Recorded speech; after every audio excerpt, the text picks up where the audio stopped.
Hello dear students, I am Sumit sir और मैं आपके सामने एनालॉग इलेक्ट्रॉनिक्स का लेक्चर नंबर 8 लेकर आया हूँ। ठीक है, एनालॉग इलेक्ट्रॉनिक्स के पिछले वीडियो लेक्चर में हम लोगों ने यूनिट 3 स्टार्ट किया था जिसका नाम था biasing and stabilisation of transistor. ठीक है, अब इस हेडिंग में सबसे पहले जो ये चैप्टर था इसमें सबसे पहले हम लोगों ने एम्पलीफायर के बारे में पढ़ा था और हम लोगों ने ये सीखा था कि ट्रांजिस्टर का प्रयोग करके एम्पलीफायर कैसे बनता है। और मैंने आपको बताया था कि कॉमन एमीटर कॉन्फ़िगरेशन में हम लोग ट्रांजिस्टर का प्रयोग करके एम्पलीफायर बनाते हैं। एम्पलीफायर का मैंने आपको डिफिनीशन बताया था कि वह सर्किट या वह डिवाइस जो लो एम्पलीट्यूड वाले सिग्नल को हाई एम्पलीट्यूड वाले सिग्नल में बदलता है उसे एम्पलीफायर कहते हैं। यानी ये वीक सिग्नल को स्ट्रांग सिग्नल बना देता है। ठीक है, इसकी ज़रूरत क्यों पड़ती है? तो हमें आवाज़ को तेज करने के लिए, जैसे माइक से हमें अगर आवाज़ को बढ़ा के सुनना है तो हमें स्पीकर को देना पड़ेगा। माइक ऑडियो सिग्नल को, साउंड सिग्नल को इलेक्ट्रिकल सिग्नल में बदल देता है, लेकिन वो सिग्नल वीक होगा तो उसे अगर हम सीधे स्पीकर को देंगे तो स्पीकर का डायफ्राम मूव नहीं करेगा, जिससे वाइब्रेशन उत्पन्न नहीं होगा। तो उसके लिए हमें बीच में लगाना पड़ेगा एम्पलीफायर जो उस लो एम्पलीट्यूड वाले सिग्नल को हाई एम्पलीट्यूड के सिग्नल में बदल देगा। तो ये चीज़ें हम लोगों ने पिछले बार देखा था। हम लोगों ने एम्पलीफायर का सर्किट भी देखा था। हमने ये वाला सर्किट देखा था जो मैं आपको एक बार और दिखा दे रहा हूँ। ये सर्किट देखा था पिछले टर्न पे एम्पलीफायर का। इस सर्किट में आप ध्यान से देखिए तो ये सिग्नल है। ठीक है, सिग्नल जो होता है वो वेरिएबल होता है, यानी उसको हम लोग वो एसी के रूप में होता है, इसीलिए उसे हम एसी सिग्नल कहते हैं। इसे हम ये सिग्नल के करंट को दिखाया गया है, क्योंकि इस सिग्नल की वजह से सिग्नल को हम लगाते हैं यहाँ पे कॉमन एमीटर कॉन्फ़िगरेशन है, तो ये सिग्नल कहीं ना कहीं बेस करंट को प्रवाहित कराने का काम करेगा। इसीलिए इसको हम लोग आई भी स्मॉल से और बी भी स्मॉल से लिखे हैं। इसका मतलब है कि ये एसी सिग्नल है। ठीक है, और ये बेस करंट जो प्रवाहित कराएगा सिग्नल, उसका ये दिखाया गया है वेब फॉर्म। ठीक है, कि वैसा ऐसा वेब फॉर्म होगा। ठीक है, और सिग्नल जो है टाइम के रेस्पेक्ट में उसका मान प्लस में भी होगा, माइनस में भी होगा। ठीक है, तो ये होता है आपका सिग्नल। अब इसके बाद यहाँ पे दिखाया गया है आउटपुट सिग्नल। आउटपुट सिग्नल में यहाँ देखिए तो आई के साथ कैपिटल सी लगाया गया है। ठीक है, यानी ये जो ग्राफ है ये ग्राफ दोनों का है, मतलब जो टोटल कलेक्टर करंट यहाँ पे फ्लो होगा एसी और डीसी मिक्स वाला, उसका ग्राफ ये दिखाया गया है। ठीक है, तो पहले जब ये सिग्नल यहाँ पे नहीं लगा रहेगा तो यहाँ पे कैपिटल आई बी, मतलब कैपिटल आई कैपिटल बी वाला आई बी, मतलब डीसी करंट प्रवाहित होगा, बेस करंट। लेकिन जब आप ये वाला सिग्नल यहाँ पे लगा देंगे एसी सिग्नल, तो एसी और डीसी दोनों मिल के प्रवाहित होंगे, तो टोटल करंट को हम इस सिंबल से दिखाएंगे, स्मॉल आई कैपिटल बी। ठीक है, तो ये हो गया। अब यहाँ पे इस साइड में जो एक ग्राफ बनाया गया है ये टोटल करंट का बनाया गया है। केवल डीसी करंट जो फ्लो होगा सिग्नल की गैर मौजूदगी में, वो करंट ये वाला होगा। ठीक है, उसका ग्राफ केवल डीसी का ग्राफ ऐसे होता है समय के रेस्पेक्ट में कांस्टेंट, इसीलिए इस हाइट को जो है वो दिखाया गया है कैपिटल आई और कैपिटल सी से। ठीक है, मतलब ये डीसी करंट है। अब देखिए तो जब ये वाला करंट यहाँ पे, मतलब जब पहले से यहाँ पे डीसी करंट प्रवाहित हो रहा है कैपिटल आई बी। ठीक है, जब ये सिग्नल यहाँ पे अप्लाई होगा एसी सिग्नल, तो ये क्या करेगा कि जब एसी सिग्नल का पॉजिटिव हाफ साइकिल, मतलब ऊपर वाला ये वाला पोर्शन जब आएगा तो उस कंडीशन में फॉरवर्ड बायस जो है, एमीटर बेस का जो फॉरवर्ड बायस है वो और ज़्यादा इंक्रीज कर जाएगा। ठीक है, क्योंकि ये भी वोल्टेज प्लस में है और ये वोल्टेज पहले से प्लस में है, भी तो दोनों जुड़ जाएगा, तो फॉरवर्ड बायस इंक्रीज हो जाएगा, तो ज़्यादा मात्रा में बेस करंट प्रवाहित होगा, यानी बेस करंट का मान बढ़ेगा। ठीक है, और बेस करंट का मान बढ़ेगा तो कलेक्टर करंट का मान भी बढ़ेगा, तो ये जो टोटल कलेक्टर करंट है उसका मान भी यहाँ बढ़ेगा। तो पहले ये इतना था और अभी इंक्रीज करके थोड़ा ऐसे बढ़ गया। ठीक है, इसी के हिसाब से बढ़ेगा जिस हिसाब से सिग्नल बढ़ेगा। ठीक है, उसके बाद जब सिग्नल का निगेटिव पोर्शन आएगा तो इस वोल्टेज को कम करेगा वो, और इस वोल्टेज को जब कम करेगा तो इसका फॉरवर्ड बायस कम होगा। लेकिन याद रखिएगा रहेगा ये फॉरवर्ड बायस में ही। अगर आप ये बैटरी यहाँ पे न लगाएं, केवल सिग्नल लगा दें, तो ये रिवर्स बायस में चला जाएगा एमीटर बेस जंक्शन, और उस समय ये कलेक्टर करंट प्रवाहित ही नहीं होगा, तब यहाँ पे ये सिग्नल का कोई पार्ट मिलेगा ही नहीं। ये ध्यान देने वाली बात है। ठीक है, तो यहाँ पे आपको ये बैटरी लगाना बहुत ज़्यादा जरूरी है। ठीक है, इस बैटरी से एमीटर बेस जंक्शन जो है वो फॉरवर्ड बायस में ही रहेगा, बस उसका फॉरवर्ड बायस कम होगा अधिक होगा। ठीक है, जब ये पॉजिटिव पार्ट आएगा तो फॉरवर्ड बायस ज़्यादा फॉरवर्ड बायस हो जाएगा, जब ये नेगेटिव पार्ट आएगा तो थोड़ा कम फॉरवर्ड बायस हो जाएगा। ठीक है, लेकिन रहेगा फॉरवर्ड बायस में ही। तो जब वो कम फॉरवर्ड बायस हो जाएगा, मतलब यहाँ का वोल्टेज थोड़ा कम हो जाएगा, बेस करंट में कमी होगी तो कलेक्टर करंट में भी कमी होगी। ठीक है, बेस करंट में जब वृद्धि होगी तो कलेक्टर करंट में वृद्धि हुई, बेस करंट में जब कमी होगी तो कलेक्टर करंट में भी कमी होगी। सीधी सी बात है। तो यहाँ कलेक्टर करंट अब कम होने लगा, पहले इसका मान इतना था, अब उससे थोड़ा सा मान डाउन होने लगा।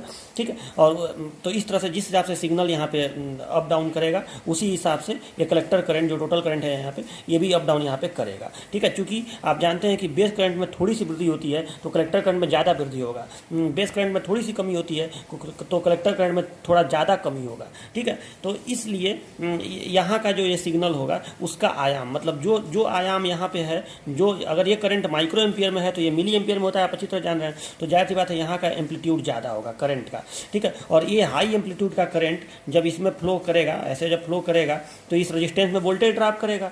तो ये रेजिस्टेंस कांस्टेंट है, लोड रेजिस्टेंस या कलेक्टर रेजिस्टेंस जो भी कहिए, तो ये जो लोड है ये इसका रेजिस्टेंस कांस्टेंट है, इसी को आप स्पीकर मान लीजिए। तो यहाँ जब हाई एम्पलीट्यूड का करंट फ्लो होगा तो यहाँ पे जो वोल्टेज आएगा वो हाई वोल्टेज आएगा, यानी कहीं ना कहीं जो सिग्नल का वोल्टेज है, ठीक है, यहाँ पे करंट से दिखाया गया, अगर आप उसी सिग्नल को वोल्टेज से दिखाएं तो उसका एम्पलीट्यूड बहुत हल्का सा है, लेकिन अब यहाँ पे जो आपको मिलेगा, क्योंकि यहाँ पे जो करंट है वो ज़्यादा है, तो यहाँ पे जो वोल्टेज ड्रॉप होगा, मतलब I बराबर V इंटू R होता है ना, तो यहाँ पे जो वोल्टेज ड्रॉप होगा वो अधिक एम्पलीट्यूड का होगा, क्योंकि अब यहाँ का करंट मिली एम्पियर में है, कलेक्टर करंट वैसे भी बेस करंट से बहुत ज़्यादा होता है।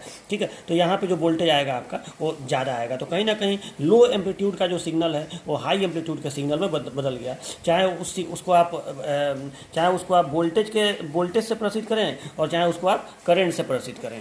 ठीक है, तो ये पूरा सर्किट मैं आपको पिछले टर्म पर समझाया था और इसको बनवाया भी था। इस सर्किट में सबसे इंपॉर्टेंट बात यही है कि ये लगाना क्यों ज़रूरी है, ये VBB चाहे VCC लगाना क्यों ज़रूरी है। तो आपको अच्छी तरह से याद रखना पड़ेगा कि ये लगाना इसलिए ज़रूरी है क्योंकि अगर ये न रहे तो सिग्नल का जब निगेटिव पार्ट आएगा तो ये रिवर्स बायस में हो जाएगा, इसलिए पहले से इसको एक सर्टेन फॉरवर्ड बायस देना जरूरी है, ताकि जब निगेटिव पार्ट भी आए तो इसका फॉरवर्ड बायस जो है वो कम भर हो, ये नहीं है कि वो रिवर्स बायस में चला जाए। ठीक है, तो इसके लिए, क्योंकि उस समय अगर रिवर्स बायस में चला गया तो यहाँ करंट फ्लो होना बंद हो जाएगा, और ये देना इसलिए ज़रूरी है क्योंकि ये कलेक्टर बेस जंक्शन को रिवर्स बायस में रखता है, तभी तो वहाँ करंट फ्लो होगा। जाहिर सी बात है, जब आपको पता है कि जब इलेक्ट्रॉन एमीटर से बेस में जाते हैं तो बेस से कलेक्टर में तभी जाएंगे जब यहाँ पे रिवर्स बायस हो, नहीं रिवर्स बायस रहेगा तो उससे जाएंगे ही नहीं। ठीक है, तो इसके लिए तो ये लगाना ही पड़ेगा। तो ये दोनों जो बैटरियाँ लगाई जाती हैं यही प्रॉपर बाइसिंग करने के लिए लगाई जाती हैं, तो आगे यही सब आपको पढ़ना है। तो ठीक है, मैं सिस्टमेटिक तरीके से आपको पढ़ा रहा हूँ कि क्या हेडिंग पहले पढ़ना है, क्या बाद में पढ़ना है। तो अभी आप लोग एम्पलीफायर तो पढ़ लिए, ये पिछले टर्म पे जो मैं पढ़ाया था इसका थोड़ा सा मैं रिवीजन भी करा दिया। अब नेक्स्ट हेडिंग आपका रहेगा DC लोड लाइन। तो देखिए, अब आपका अगला हेडिंग रहेगा DC लोड लाइन। ये हेडिंग काफ़ी ज़्यादा इंपॉर्टेंट हेडिंग है, एग्जाम में ये आने वाला हेडिंग है, आता है एग्जाम में। ठीक है, तो इसको आप अच्छे से पढ़िए पहले, DC लोड लाइन। ठीक है, अभी मैं आपको धीरे धीरे बताऊंगा कि DC लोड लाइन का काम क्या है। ठीक है, इससे फ़ायदा क्या होता है। तो पहले आप ये समझिए कि नाम से ही क्लियर है कि ये रेखा है, कोई एक रेखा है। ठीक है, क्या वो करेगा वो सब आपको धीरे धीरे मैं बताऊँगा। अच्छा, यहाँ पर लिखा हुआ है DC। ठीक है, तो अब ये आप समझ लीजिए कि ये जो मैं बनाया हूँ, ये जो मैं आपको सर्किट यहाँ पे आपके सामने है, ये कॉमन एमीटर कॉन्फ़िगरेशन है क्योंकि बेस एमीटर टर्मिनल कॉमन है। ठीक है, और यहाँ पे आप देखिए तो मैं सिग्नल के जगह पे लिखा हूँ, यहीं पे हम लोग सिग्नल लगाते हैं, इनपुट सिग्नल एम्पलीफायर में। ठीक है, जब हम लोग कॉमन एमीटर कॉन्फ़िगरेशन में ट्रांजिस्टर को लगाकर और एम्पलीफायर बनाते हैं तो यहाँ पे हम लोग सिग्नल देते हैं, यही तो होता है।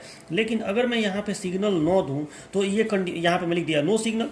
ठीक है, मतलब मैं आपको बस समझाने के लिए, आप ये मत मान के लिए कि ये तार खुला हुआ है, आप तार को खुला हुआ मान के मत चलिएगा। ठीक है, तार ऐसे कनेक्ट ही है लेकिन सिग्नल नहीं है। ठीक है, सिग्नल देने का मतलब कि बीच में मैं वहाँ पे माइक का तार ले जाकर जोड़ूंगा, लेकिन यहाँ पे जो है सिग्नल नहीं है। चलो, लेकिन अब तार को आप खुला मान के मत चलिएगा, मतलब यहाँ ये बैटरी है तो इसका भी करंट इधर प्रवाहित होगा। तो ये बताइए, अगर ये सिग्नल नहीं रहेगा तो जो करंट, जाहिर सी बात है सिग्नल रहे चाहे न रहे, यहाँ से ये तो बैटरी यहाँ से करंट प्रवाहित करेगा ही करेगा। अच्छा, ये जो करंट प्रवाहित करेगा वो कौन सा करंट होगा, वो बेस करंट होगा, और ये केवल DC वाला बेस करंट होगा कि नहीं, मतलब केवल DC सिग्नल यहाँ पे जाएगा कि नहीं। ठीक है, और DC करंट को हम लोग कैसे दिखाएंगे, मैं आपको बताया था पिछले टर्म पे कि DC के प्रत्येक क्वांटिटी को दर्शाने के लिए हम लोग कैपिटल लेटर का यूज करेंगे। ठीक है, तो यहाँ पे चूंकि हम यहाँ पे करंट को दिखा रहे हैं तो यहाँ पे हम कैपिटल I और कैपिटल B ऐसे लिख देते हैं। ठीक है, ये बात आपको समझ में आया ना कि IB को ऐसे दर्शाएंगे हम लोग। ठीक है, ये बता रहा है कि ये यहाँ पे केवल DC करंट जाएगा, इस तार को खुला हुआ मान के मत चलिएगा, वो बस मैं सिग्नल दिखाने के लिए, नो सिग्नल के लिए ऐसा किया हूँ। ठीक है, धारा तो ऐसे प्रवाहित होगा ही। ठीक है, चलो ये हो गया। अरे बताइए, अगर यहाँ से DC सिग्नल इन करेगा बेस से तो जाहिर सी बात है जब बेस करंट प्रवाहित होगा तो बेस करंट प्रवाहित होने का मतलब क्या हुआ कि एमीटर से इलेक्ट्रॉन बेस में गए और बेस से अधिकांश इलेक्ट्रॉन कलेक्टर में जाते हैं। ठीक है, तो बेस करंट तो बहुत थोड़ा सा होता है। ठीक है, एमीटर से इलेक्ट्रॉन बेस में जाते हैं, लेकिन जो कंबाइन होते हैं होल के साथ उतनी ही मात्रा में बेस करंट प्रवाहित होता है। कॉन्सेप्ट भूलिएगा नहीं, ये सब मैं शुरू में आपको पढ़ा चुका हूँ। तो बेस करंट कम होता है, लेकिन अधिकांश इलेक्ट्रॉन इस बैटरी के रिवर्स बायस की वजह से अधिकांश इलेक्ट्रॉन बेस से कलेक्टर में पहुंच जाते हैं और कलेक्टर में एक बड़ी धारा प्रवाहित होती है, ठीक है, जो बेस से कहीं अधिक धारा होगी। और अब वो जो करंट प्रवाहित होगा वो ऐसे प्रवाहित होगा, ठीक है, इस तरह से। वैसे भी ये एमीटर से धारा बाहर निकलती है, बेस से अंदर जाती है, कलेक्टर से अंदर जाती है, और ये भी डीसी करंट ही होगा, क्योंकि जब इधर एसी सिग्नल नहीं है तो इधर भी एसी का कोई प्रभाव नहीं आएगा, इधर भी ये जो करंट होगा वेरिएबल नहीं होगा। जब ये कांस्टेंट करंट है तो ये भी कांस्टेंट करंट होगा, सीधी सी बात है। तो ये हो गया कलेक्टर करंट आईसी, ये भी डीसी वाला ही होगा, और ये दोनों धाराएं यहाँ पे आएंगी और दोनों मिलके एमीटर करंट यहाँ पे प्रवाहित होगा, आई, यही तो होगा, ठीक है, इसमें तो कोई संदेह नहीं होना चाहिए, ठीक है। चलो अब देखिए, अब यहाँ पे ये बैटरी, ये वोल्टेज है VCC और ये लोड रेजिस्टेंस है RC, और यहाँ पे ट्रांजिस्टर के अक्रॉस मतलब C और E के बीच में जो वोल्टेज आएगा इसको मैं लिख रहा हूँ VCE, इसको आप कह सकते हैं ना, और ये भी कैपिटल से लिखा हूँ, मतलब ये DC वोल्टेज ही होगा, क्योंकि सिग्नल जब AC वाला नहीं है तो वोल्टेज भी AC वाला नहीं होगा, करंट भी AC वाला नहीं होगा, सब कुछ इसमें DC वाला होगा, इसलिए इसका नाम है DC लोड लाइन। अब बाद में आपको AC लोड लाइन भी पढ़ने को मिलेगा जब सिग्नल के साथ आप लोड लाइन खींचेंगे, ठीक है। तो यहाँ पे DC लोड लाइन का मतलब क्या हुआ कि जब सिग्नल हटा दीजिए, मतलब आप ये तो समझ ही गए हैं कि एम्पलीफायर में एक AC अलग प्रवाहित कराता है, AC वोल्टेज AC करंट, और DC अपना अलग प्रवाहित कराता है, DC वोल्टेज DC करंट। तो अभी आपको केवल DC वाले पे ही एनालिसिस करना है, ठीक है। तो अभी आप सिग्नल को हटा दीजिए। तो चलो ये हो गया, ये तो आपको समझ में आया। अब देखिए, अब अभी मैं लोड लाइन क्या है अभी वो आपको समझ में आएगा कि ये कोई रेखा है, तो क्या है ये रेखा, वो मैं धीरे धीरे आपको बता रहा हूँ। चलो, तो इतना तो आपको समझ में आ गया कि ये एक कॉमन एमिटर कॉन्फ़िगरेशन का सर्किट है। फिलहाल मैं सिग्नल नहीं दिया हूँ, हर जगह केवल इसमें डीसी प्रवाहित होगा, कांस्टेंट करंट, ये वोल्टेज कांस्टेंट होगा तो बेस एमिटर के बीच में वोल्टेज कांस्टेंट होगा, तो कांस्टेंट बेस करंट डीसी वाला प्रवाहित होगा। यहाँ पे कांस्टेंट कलेक्टर करंट प्रवाहित होगा, यहाँ पे VCE वोल्टेज आएगा कलेक्टर और एमिटर के अक्रॉस। चलो, अब एक बात बताइए, अगर मैं इस आउटपुट पार्ट में, और एक बात और कि यहाँ जो VCE होगा उसका प्लस यहाँ पे होगा और माइनस यहाँ पे होगा, क्योंकि ट्रांजिस्टर में धारा ऊपर से नीचे प्रवाहित हो रही है, तो धारा कभी भी हाई पोटेंशियल से लो पोटेंशियल प्रवाहित होती है। तो VCE का जो वोल्टेज VCE है इसका प्लस यहाँ पे होगा, ठीक है, और माइनस तो नीचे यहाँ पे लिखा हुआ है, तो वो लिखने की जरूरत नहीं है, उतना आप समझ सकते हैं। चलिए, अब अगर मैं इस पोर्शन में ये जो आउटपुट पार्ट है, ये एक क्लोज्ड परिपथ है ना, यहाँ भी एक बंद परिपथ है और ये भी एक बंद परिपथ है, इसको हम लोग कहेंगे इनपुट लूप या इनपुट सेक्शन, इसको हम कहेंगे आउटपुट लूप या आउटपुट सेक्शन। तो इस आउटपुट सेक्शन में अगर हम KVL लगा दें, किसी भी बंद परिपथ में आप KVL लगा सकते हैं, तो चलो इसमें जरा KVL लगाओ। तो देखिए, बाई अप्लाइंग KVL, मैं यहाँ पे लिख रहा हूँ, by applying APPLYING, by applying KVL in output section, अगर मैं यहाँ पे KVL लगा दूँ आउटपुट सेक्शन में तो क्या होगा, देखिए। तो चलो लगाओ KVL लगाने का रूल आप जान ही रहे हैं, ठीक है। तो चलो यहीं से शुरुआत करते हैं। तो देखिए, यहाँ से शुरुआत करते हैं, चलो यहाँ से शुरुआत करते हैं। तो यहाँ बैटरी के माइनस से प्लस पे गए तो प्लस VCC लिखाएगा, यही ना होता है, बैटरी के माइनस से प्लस पे गए तो प्लस VCC, ठीक है। उसके बाद यहाँ पे करंट प्रवाहित हो रहा है तो यहाँ पे वोल्टेज ड्रॉप होगा IC इंटू RC, और आप धारा की दिशा में चल रहे हैं तो माइनस IC इंटू RC, ठीक है। और उसके बाद यहाँ पे वोल्टेज का प्लस है और यहाँ पे माइनस है, और फिर आप ऊपर से नीचे आ रहे हैं तो इस वोल्टेज का माइनस लिखाएगा ना, प्लस से माइनस की ओर आ रहे हैं तो minus VCE is equal to 0, ठीक है। तो दिस इम्प्लाइज VCE का मान क्या होगा, तो VCE इज इक्वल टू, अगर मैं VCE का केवल मान लिखूँ तो VCE इज इक्वल टू क्या हो जाएगा, VCC माइनस IC RC। ये एक इक्वेशन बना हमारे पास, माइनस IC RC, ठीक है। VCE बराबर VCC माइनस IC RC। चलिए, तो ये हो गया। अब देखिए, ये जो VCE है इसको हम लोग कहते हैं कॉमन एमिटर कॉन्फ़िगरेशन में ट्रांजिस्टर का आउटपुट वोल्टेज। CE को हम लोग आउटपुट वोल्टेज बोलते हैं, किसका, कॉमन एमिटर कॉन्फ़िगरेशन में ट्रांजिस्टर का। देखिए, आउटपुट वोल्टेज हम लोग स्पीकर को यहाँ से देते हैं, ठीक है, स्पीकर को यहाँ से देते हैं, लेकिन ये जो VCE है इसको भी बोला जाता है आउटपुट वोल्टेज ट्रांजिस्टर का, कॉमन एमिटर कॉन्फ़िगरेशन में, ठीक है। इसको आउटपुट वोल्टेज आप पढ़े ही हैं कि इसको आउटपुट वोल्टेज बोलते हैं, और इसको आउटपुट करंट कहते हैं, इसको इनपुट करंट कहते हैं IB को, और इसको हम लोग यहाँ पे जो BE होता है बेस एमिटर वाला वोल्टेज, उसको इनपुट वोल्टेज बोलते हैं, ठीक है। तो ये जो VCE है और ये जो IC है, इस दोनों का आपस में एक ग्राफ खींचा जाता है। आपको याद होगा BC और IC का, जिसको हम लोग कहते थे आउटपुट कैरेक्टरिस्टिक्स, ठीक है। वो कैसा बनता था जरा सा एक बार उसको देख लीजिए तो आपको याद होगा किसके किसके बीच का, BC और IC, ठीक है। ये जो कन्फ्यूजन आपको हो रहा होगा कि सर आउटपुट वोल्टेज इसको भी कहेंगे एम्पलीफायर का और आउटपुट वोल्टेज इसको भी कहेंगे, ये कन्फ्यूजन आपका बाद में आपका मिटेगा। सच पूछे तो हम लोग कभी आउटपुट यहाँ लेते हैं एम्पलीफायर का और कभी आउटपुट यहाँ लेते हैं, वो आपको बाद में समझ में आएगा कि कब यहाँ आउटपुट लेंगे और कब यहाँ आउटपुट लेंगे। लेकिन ये भी आउटपुट वोल्टेज कहलाता है और ये भी आउटपुट वोल्टेज कहलाता है, ठीक है। स्पीकर को कभी कभी यहाँ से भी आउटपुट देते हैं और कभी यहाँ से भी आउटपुट देते हैं, ठीक है। तो चलो अभी फिलहाल थोड़ी मेरी बातों को सुनिए, धीरे धीरे आपको सब क्लियर हो जाएगा। तो देखो ये जो BC है इसको आउटपुट वोल्टेज कहा जाता है ट्रांजिस्टर का कॉमन एमिटर कॉन्फ़िगरेशन में, और IC का आउटपुट करंट कहा जाता है। इन दोनों का जब हम ग्राफ बनाएंगे तो ग्राफ कैसे बनता है, जिसको हम लोग कहते हैं आउटपुट कैरेक्टरिस्टिक। तो ग्राफ मैं एक बार यहाँ बना रहा हूँ, ठीक है। आपको याद होगा कि वो ग्राफ ऐसे बनता था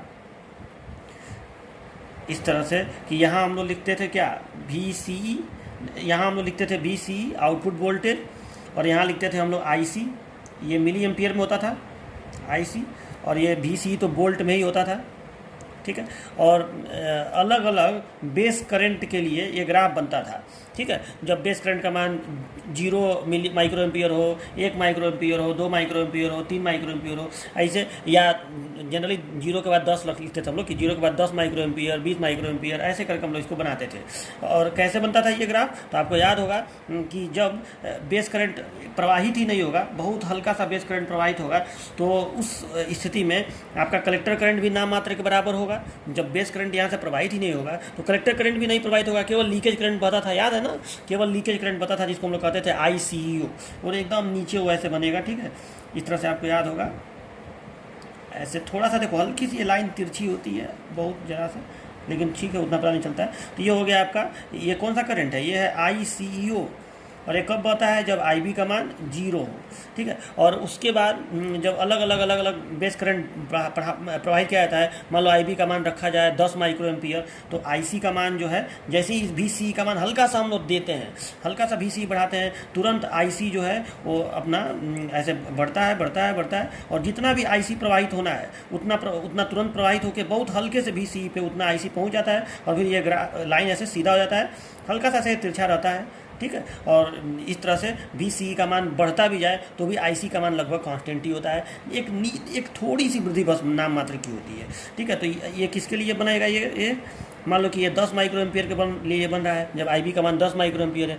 फिर आपको मैं बताया था कि ऐसे ही जब आप इस ग्राफ को बनाते जाएंगे, मान लो कि इस बार आपने क्या किया कि IB का मान थोड़ा और बढ़ा दिया, 20 माइक्रो एम्पियर कर दिया। तो 20 माइक्रो एम्पियर करने का मतलब क्या हुआ कि अब ज़्यादा मात्रा में एमीटर से इलेक्ट्रॉन बेस में जाएंगे, तो ज़्यादा मात्रा में कलेक्टर पे जाएंगे, तो अब आप BC का मान जैसे ही थोड़ा सा और बढ़ाएंगे, तुरंत IC का मान थोड़ा और बढ़ के, मतलब पहले अगर इतना बढ़ के मान लो कि 10 मिली एम्पियर पे बढ़ के कांस्टेंट हुआ है, तो अब हो सकता है कि 20 मिली एम्पियर पे बढ़ के कांस्टेंट हो।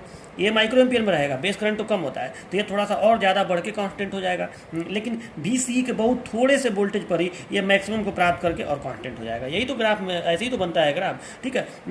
BC का मान बस उतना ही बढ़ चाहिए कि वो बेस से इलेक्ट्रॉनों को कलेक्टर में ला सके, बस उतने उसके लिए चाहिए। तो BC का मान तो बहुत हल्का सा ही रहेगा, तो भी आपका कलेक्टर करंट प्रवाहित हो जाएगा। लेकिन जैसे जैसे आप बेस करंट को बढ़ाएंगे, कलेक्टर करंट बढ़ के कांस्टेंट होगा, ठीक है। ऐसे थोड़ा सा और बढ़ के और फिर ऐसे कांस्टेंट हो जाएगा, इस तरह से। तो ये ग्राफ आपको याद होगा इस तरह से बनता है।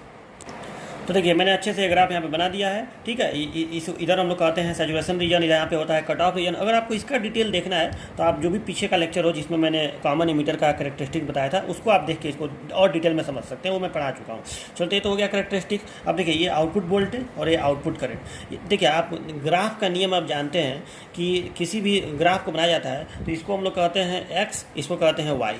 तो ध्यान दीजिएगा कि ये जो ग्राफ बना हुआ है, यहाँ एक्स के जगह पे लिखा हुआ है BC और वाई के जगह पे लिखा हुआ है IC, ठीक है। अब इस ग्राफ में मैं कोई भी रेखा अगर खींचूँ, अगर वो एक्स और वाई का वो है अक्ष है, और उसमें आप कोई भी रेखा खींचें तो उस रेखा का समीकरण होता है y बराबर mx प्लस c। आप जानते होंगे कि ये रेखा का समीकरण होता है, ठीक है, y बराबर mx प्लस c, ठीक है। तो चलो अभी मैं बस समझा रहा हूँ, अभी देखिए मैं क्या करने जा रहा हूँ। अब आप आगे देखिए, ये कैरेक्टरिस्टिक जस्ट का सभी बना रहने दीजिए, मैं आपको अभी बस समझिए, मैं आपको बाद में बताऊँगा कि आपको नोट्स में कैसे क्या लिखना है। चलो अब यहाँ पर वापस आते हैं। देखो अब ये हो गया BC, याद रखिएगा BC मतलब x, ये हो गया IC मतलब Y, ठीक है। और ये VCC, ये वाला जो वोल्टेज है ये कहीं ना कहीं कांस्टेंट है भाई। VCC तो एक बार जो लगा देंगे वो पड़ा रहेगा, क्योंकि बैटरी का वोल्टेज है। और RC ये रेजिस्टेंस है, ये कोई वेरिएबल रेजिस्टेंस तो है नहीं, लोड रेजिस्टेंस है, तो ये भी कांस्टेंट ही रहेगा, ठीक है। तो ये दोनों चीज़ें कांस्टेंट है, यानी इस पूरे समीकरण में ये जो पार्ट है RC ये कांस्टेंट है, ये जो पार्ट है ये कांस्टेंट है। केवल ये x और y वेरी करेगा, ये x है और ये y है, ठीक है। याद रखिएगा इस बात को। चलो अब ये जो समीकरण बना है VC बराबर VCC माइनस ICRC, क्या मैं इसको ऐसे लिख सकता हूँ क्या, ऐसे दिस इम्प्लाइज, ठीक है। इसको मैं ऐसे अगर लिख दूँ कि ICRC is equal to VCE, ICRC is equal to आपका हो जाएगा VCC minus VCE, VCC minus VCE, ऐसे लिखा जा सकता है ना, ठीक है। हो गया। या फिर मैं चाहूँ तो ऐसे भी लिख सकता हूँ, पहले इसी को लिख सकता हूँ माइनस VCE और प्लस VCC, ऐसे लिख सकता हूँ पक्षांतर करके, ठीक है। तो एक बात बताइए, अगर मैं इसको ऐसे लिख रहा हूँ और अगर मैं ऐसे लिखूँ कि IC इज इक्वल टू, तो RC का भाग दोनों में लग जाएगा, तो ये क्या हो जाएगा, ये हो जाएगा माइनस VCE बटे RC और प्लस VCC बटे RC, ठीक है। यहाँ पे ये ऐसे हो गया, ठीक है। अब आप देखिए, इसको मैं ऐसे लिख दूँ तो कोई दिक्कत, -1/RC into VCE plus VCC/RC। अब आप ध्यान से देखिए, अभी मैंने आपको कहा, अभी मैंने इसको थोड़ा सा ना ब्रैकेट लगा देते हैं इस तरह से, तो थोड़ा और सही हो जाएगा, ठीक है। चलो अब देखिए, तो अभी मैंने आपको बोला था कि इसको हम लोग बोल रहे हैं क्या, इसको y बोल रहे हैं और इसको x बोल रहे हैं। देखो इस ग्राफ में ये y है और ये x है, और y बराबर mx प्लस c, ये एक रेखा का समीकरण होता है, y बराबर mx प्लस c, ठीक है। अब आप ध्यान से देखिए, तो y, ये y है, y, ठीक है, ये x है, x, और x में किसी चीज़ का गुणा हुआ है, तो ये कहीं ना कहीं यम हो गया, प्रवणता या इसको स्लोप कहते हैं, रेखा का स्लोप, ठीक है। यम क्या होता है, रेखा का स्लोप, यानी जो रेखा, जिस रेखा के समीकरण को ये दर्शा रहा है उसका स्लोप -1/RC होगा। और ठीक, और ये देखिए ये C कांस्टेंट होता है, तो ये देखिए VCC/RC, VCC/RC, ये C कांस्टेंट है, तो ये कांस्टेंट है कि नहीं, देखो VCC/RC, ये भी बैटरी तो भाई उसका वोल्टेज कांस्टेंट ही रहेगा, रेजिस्टेंस कांस्टेंट ही रहेगा, यानी कहीं ना कहीं ये जो लाइन में लिखा हूँ ये रेखा के समीकरण को शो कर रहा है कि नहीं, आप बताइए। बिल्कुल कर रहा है, ठीक है। तो इसको आप लिख सकते हैं कि उपरोक्त, तो देखिए मैंने यहाँ पे लिखा कि उपरोक्त समीकरण, जो समीकरण है y बराबर mx प्लस c के समान है, अतः यह एक रेखा को दर्शाता है जिसे डीसी लोड लाइन कहते हैं, ठीक है। अब यही जो जिस रेखा का समीकरण है उसी रेखा को हम लोग कहते हैं डीसी लोड लाइन।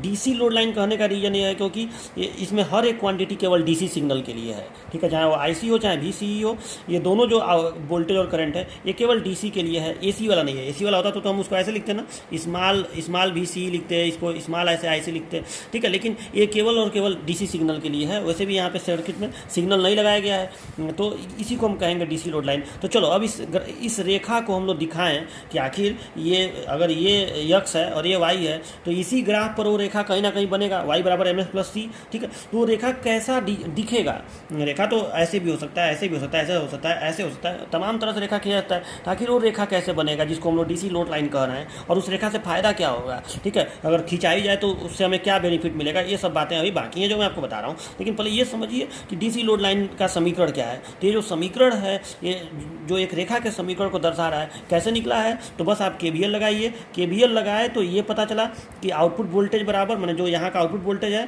ट्रांजिस्टर का वो कितना है, तो ये VCC माइनस ICRC, ठीक है। VCC मतलब कांस्टेंट डीसी में से घटा दो कौन सा, ICRC मतलब ये वाला वोल्टेज ड्रॉप, तो आपको निकल जाएगा VCE। और इसको थोड़ा सा हम लोग रूप चेंज किए तो ये y बराबर mx प्लस c में आ गया, यानी ये कोई ना कोई रेखा तो है, और जिस रेखा का समीकरण है वही डीसी लोड लाइन है। चलो अब उस रेखा को प्राप्त करते हैं कि वो रेखा इसमें दिखेगा कैसे और उसका फ़ायदा क्या होगा। तो देखिए इस काम को करने के लिए हम एक काम करते हैं। तो देखिए हमारे पास रेखा का समीकरण हमारे पास बना हुआ है। अब आपको यही ना पता करना है कि वो रेखा कहाँ किस तरह से बनेगी। तो देखो इसका एक ही तरीका है, अगर आपको रेखा का समीकरण पता करना है तो ये देखो, कहीं ना कहीं वो रेखा इस y अक्ष को और इस x अक्ष को काटेगी कि नहीं। जहाँ पे इसको काटेगी, यहाँ पे रेखा इसको काटेगी, वो जिस बिंदु पे इसको काटेगी उस बिंदु का निर्देशांक क्या होगा, उस बिंदु का कोऑर्डिनेट क्या होगा। तो सीधी सी बात है, जहाँ पे रेखा इसको काटेगा इस वाले अक्ष को, उसका निर्देशांक ये होगा 0, y, ये ना निर्देशांक होगा 0 कामा वाई, और जहाँ पे इसको काटेगा इस लाइन को जहाँ भी काटे उसका निर्देशांक होगा यक्स कामा 0। यही तो निर्देशांक होगा, जहाँ पे इसको काटेगा उसका निर्देशांक होगा यक्स कामा 0। यानी जहाँ पे रेखा इसको काटेगा वहाँ पे यक्स वाला वैल्यू 0 होगा, यक्स वाला वैल्यू 0 होगा। तो अतः अगर हम इस समीकरण में यक्स किसे बोलेंगे, वी सी ई को, यक्स किसे बोलेंगे, वी सी ई को। तो अगर हम वी सी ई को 0 कर दें तो आई सी का जो भी मान आएगा वो कहीं ना कहीं वाई का मान होगा। बात समझ रहे हैं कि नहीं, कहीं ना कहीं से वाई का मान होगा। तो हम इस समीकरण में भी सी का मान 0 कर देंगे तो हमें आई सी का जो भी मान पता चलेगा इस अक्ष पे हमें पता चल जाएगा कि रेखा का बिंदु कहाँ पे होगा। और फिर जब हम आई सी को 0 कर देंगे, मतलब इसको 0 कर देंगे, इसको वाई को, ठीक है, तो जब आई सी को 0 कर देंगे तो भी सी का जो भी मान निकलेगा वो यक्स का मान निकल जाएगा। यानी हमें ये पता चल जाएगा कि रेखा का बिंदु यहाँ पे कहाँ होगा। और उन दोनों बिंदुओं को मिलाने वाली जो रेखा, दो बिंदुओं से एक ही रेखा खींची जा सकती है, उन्हीं दोनों बिंदुओं को जो मिलाने पर जो रेखा बनेगी वही डीसी लोड लाइन कहलाएगा। तो चलो यही काम हमें बस कर देना है, तो हमारा डीसी लोड लाइन प्लॉट हो जाएगा इसी ग्राफ में। तो चलो इसको करते हैं जरा, देखा जाए। तो चलो ये इस समीकरण यहाँ पे है, तो पहले मैं लिख रहा हूँ पहला नंबर, यहाँ पे नंबर डाल के कि व्हेन पहले मैं 0 किसको करूँ, तो चलो मैं पहले भी सी को 0 करता हूँ, ठीक है। व्हेन भी सी इज इक्वल टू 0, ठीक है, ठीक है। अगर मैं, या चलो पहले मैं इसी को 0 कर रहा हूँ, ठीक है, पहले मैं इसी को 0 कर दे रहा हूँ, आई सी को ही 0 कर रहा हूँ। तो देखो when I C is equal to 0, तो I C is equal to 0 करने पर अब देखो यहाँ मुझे आई सी 0 करके भी सी का मान निकालना है ना, इसका मान निकालना है। तो अच्छा ये रहेगा कि आप इस समीकरण का प्रयोग कर लीजिए। ये दोनों समीकरण तो सेम ही है, ये वाला समीकरण, ये वाला समीकरण सेम ही है। तो अगर मैं इसी समीकरण में, देखिए थोड़ा सा ईजी है क्योंकि भी सी पहले से यहाँ इस साइड में है। तो आई सी का मान अगर हम 0 कर दें तो भी सी बराबर क्या होगा, भी सी सी होगा, भी सी बराबर भी सी सी। तो when I C is equal to 0 तो भी सी बराबर भी सी सी, ये हमें पता चल गया। तो देखिए अब मैं मान रहा हूँ कि जो डीसी लोड लाइन है वो उस, मतलब हमें ये पता चल गया ना कि यहाँ पे उसका बिंदु कहाँ पे मिलेगा। हमने यही ना किया कि यहाँ पे आईसी को 0 कर दिया, तो आईसी 0 हो गया, यानी हमारा वाई वाला वैल्यू 0 हो गया। यानी हमें कहीं ना कहीं इसका निर्देशांक पता चल गया, वाई 0 इसी पे तो होता है, तो इसका निर्देशांक क्या होता है, यक्स का मा 0 मतलब वाई 0 होता है। तो हमें पता चल गया कि यहाँ पे कोऑर्डिनेट क्या होगा। मान लो यहाँ का बिंदु बी है और इस पर जो बिंदु कटेगा वो ए है, तो हमें बिंदु बी का निर्देशांक पता चल गया। तो मैं लिख रहा हूँ कि इसलिए कोऑर्डिनेट मैं निर्देशांक कोऑर्डिनेट ऑफ बी, अभी मैं बी को प्लॉट नहीं किया हूँ, अभी प्लॉट करूँगा। Coordinate of B is equal to, ये क्या हो गया, भी सी सी कामा 0, क्योंकि भी सी का मान क्या है, भी सी सी, और 0 तो होगा ही क्योंकि आई सी का मान 0 है, ठीक है। ये निर्देशांक लिखने का तरीका होता है भी सी सी का मान 0। अच्छा, कहीं ना कहीं भी सी का ये अधिकतम मान होगा। क्यों अधिकतम होगा, आप इस समीकरण को ध्यान से देखिए। तो भी सी बराबर भी सी सी माइनस आई सी आर सी, यानी अगर ये आई सी थोड़ा सा भी कुछ प्रवाहित हो, आर सी तो कॉन्स्टेंट है, आई सी हल्का सा भी प्रवाहित हो तो भी सी सी में से घटेगा, तो कम ही ना आएगा। जब भी सी सी में मान लो कि यहाँ वोल्टेज ड्रॉप होगा तो भी सी सी में से थोड़ा सा कम हो जाएगा वोल्टेज ड्रॉप, तो यहाँ कम वोल्टेज आएगा। लेकिन अगर बिल्कुल वोल्टेज ड्रॉप ना हो, आई सी 0 होने का मतलब क्या हुआ कि बिल्कुल यहाँ वोल्टेज ड्रॉप नहीं है, तो भी सी बराबर है पूरा का पूरा भी सी सी होगा। यानी कहीं ना कहीं ये भी सी का अधिकतम मान है, ठीक है। और अधिकतम मान का मतलब ये हो गया कि इस ग्राफ पर जब आप इस बिंदु को दिखाएंगे भी सी सी का मान 0 को, तो काफ़ी इधर आएगा, मतलब यहाँ नहीं आएगा, यहाँ नहीं आएगा, काफ़ी इधर इस किनारे आएगा। बात समझ में आ रहा है ना, क्योंकि भी सी का वो अधिकतम मान है, तो अधिकतम मान को थोड़ा सा इस साइड में दिखाना पड़ेगा। तो यहाँ पे है कहीं ना कहीं पॉइंट बी। तो चलो इस पॉइंट बी को मैं यहाँ दिखा रहा हूँ, तो पॉइंट बी को मैं यहाँ दिखा रहा हूँ, ठीक है, इस जगह पे, ठीक है। ये है पॉइंट बी जिसका कोऑर्डिनेट क्या है, भी सी सी कामा 0, ओके। तो देखिए यहाँ मैंने दिखा दिया बी का कोऑर्डिनेट भी सी सी कामा 0, ठीक है। अब मैं पता करता हूँ कि बिंदु ए, मतलब इस अक्ष पे वो बिंदु ए कहाँ पे होगा, और वो कैसे पता चलेगा इस समीकरण में। अब इस समीकरण का यूज मैं कर रहा हूँ क्योंकि इसमें आई सी पहले से बाहर है, इसमें अब मैं भी सी को 0 कर दे रहा हूँ, ठीक है। और जब मैं भी सी को 0 करूँगा तो आई सी का जो भी मान निकलेगा वो यहाँ का कोऑर्डिनेट बता देगा कि इस बिंदु पर रेखा कहाँ कट करेगा, ठीक है। तो चलो ये काम मैं कर रहा हूँ। तो देखिए व्हेन भी सी इज इक्वल टू 0, तो जब मैं भी सी को 0 करूँगा तो आई सी का मान देखिए क्या आएगा। अब इस समीकरण को एक बार और देखिए, तो जब आप इसको 0 करेंगे तो इस कंडीशन में जाहिर सी बात है ये पूरा पद 0 हो जाएगा, तो बचेगा क्या, भी सी सी बटे आर सी, भी सी सी बटे आर सी, ठीक है। तो यहाँ बचेगा भी सी सी अपान आर सी। तो जो इसलिए जो कोऑर्डिनेट ऑफ ए हो गया, कोऑर्डिनेट ऑफ पॉइंट ए वो क्या हो गया, तो वो हो गया, इसको ऐसे लिखेंगे ना, 0 कामा भी सी सी अपान आर सी, ठीक है। और ये VCC/RC है, 0, VCC/RC, और ये भी कलेक्टर करंट का ये मैक्सिमम मान होगा, ठीक है। ये कलेक्टर करंट का मैक्सिमम मान होगा। क्यों मैक्सिमम मान होगा इसको आप यहाँ से समझ सकते हैं, क्योंकि VCC/RC में से ये घट रहा है, VCE/RC माइनस है ना यहाँ पे, तो घट रहा है, तो ये घटने वाली चीज़ खत्म हो गई, तो जाहिर सी बात है जो चीज़ बचेगा वो मैक्सिमम ही होगा। यानी कहने का मतलब यह है कि इस ग्राफ में ये जो IC का मान है क्या आया है, VCC/RC, केवल ये वाला वैल्यू आया है, वो भी ऊपर ही यहाँ पे कहीं रहेगा, ठीक है, यहाँ पे, ठीक है। तो इसको भी मैं यहाँ पे दिखा दे रहा हूँ कि ये पॉइंट A हो गया, ठीक है, पॉइंट A, और इसका कोऑर्डिनेट क्या आया है, 0, VCC/RC, ये हो गया पॉइंट है। वैसे भी देखिए आप एक चीज़ जान रहे हैं कि y=mx+c जो होता है, y=mx, ये यम है, ये यक्स है, और ये c है। तो c जो है वो यक्स अक्ष पे कट के मिलता है, ठीक है, उसको इंटरसेप्ट कहा जाता है। यक्स अक्ष पे वो दिखाई देता है ना c, तो उसको इंटरसेप्ट बोला जाता है। तो अब देखिए, अब इन दोनों को मैं मिला दूँ a और b को, तो जो रेखा बनेगी वही कहलाएगा DC लोड लाइन, और रेखा इस तरह से बन के आ रही है। देखिए ये जो लाइन ऐसे आपका बना है, यही लाइन कहलाएगा DC लोड लाइन, ठीक है। ये जो A और B को जो मिलाया गया है, यही लाइन है DC लोड लाइन, ठीक है। ये यहाँ पे है, ठीक है। तो ये y=mx+c, ठीक है। तो ये जो हाइट है VCC/RC, ये जो हाइट है, यही ना हाइट VCC/RC है। यहाँ से मान लो कि ये O है, तो O से A तक का जो हाइट है यही VCC/RC है, ठीक है। तो यही C को प्रदर्शित करता है। आप किसी भी रेखा के समीकरण में जान रहे हैं, अगर रेखा ऐसे बने तो यहाँ पे जो हाइट होता है यही C होता है, ठीक है। y=mx+c हो तो ये c है, ठीक है। तो वही चीज़ यहाँ पर ये बता रहा है कि ये जो हाइट है वो VCC/RC है, वो मैं प्रूफ करके भी आपको दिखाया हूँ, ठीक है। और ये क्या है, ये यम है। यम का मतलब रेखा का ढाल, ढाल का मतलब tan थीटा, आप जानते हैं ना tan थीटा। तो जब रेखा इस तरह से बनती है ना, तो ये जो यक्स अक्ष से ये वाला जो कोण बनता है, देखिए जब रेखा इस तरह से बने, रेखा जब इस तरह से ऐसे बनती है ऐसे, तो उस स्थिति में इस कोण को हम लोग, इस कोण का tan थीटा निकालते हैं और उसको ढाल कहते हैं। रेखा इस तरह से बने, मतलब रेखा इस तरह से बन रहा है, तो यहाँ जो ऐसे कोण बनता है यक्स, ये भी कोण यक्स अक्ष का ही कोण कहलाएगा, तो इसको C बोलेंगे तब, ठीक है। और इसका अगर हम थीटा का tan थीटा निकाल दें तो उसको यम बोलेंगे, प्रवणता यानी स्लोप, ठीक है।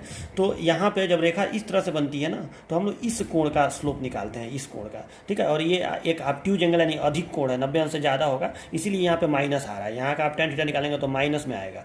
तो चलो, मतलब हमको ये भी पता चल गया कि जो DC लोड लाइन है वो इस बिंदुओं को मिलाने वाली रेखा होती है, जहाँ पे एक बिंदु का निर्देशांक होता है 0, VCC/RC, दूसरे का निर्देशांक होता है VCC, और रेखा ऐसे बनती है। मतलब रेखा का हमको रूपरेखा पता चल गया कि रेखा इस तरह से बनेगी, ठीक है। और ये जो रेखा का ढाल होगा वो -1/RC होगा, ये याद रखिएगा, -1/RC। और -1/RC क्या है, यहाँ जो कोण बन रहा है उसी कोण का tan थीटा है, ठीक है, उसी कोण का tan थीटा है। tan थीटा को ही ढाल कहा जाता है, ठीक है। ढाल ज़्यादा होने का मतलब, मान लो कि अगर कोई इस RC के मान को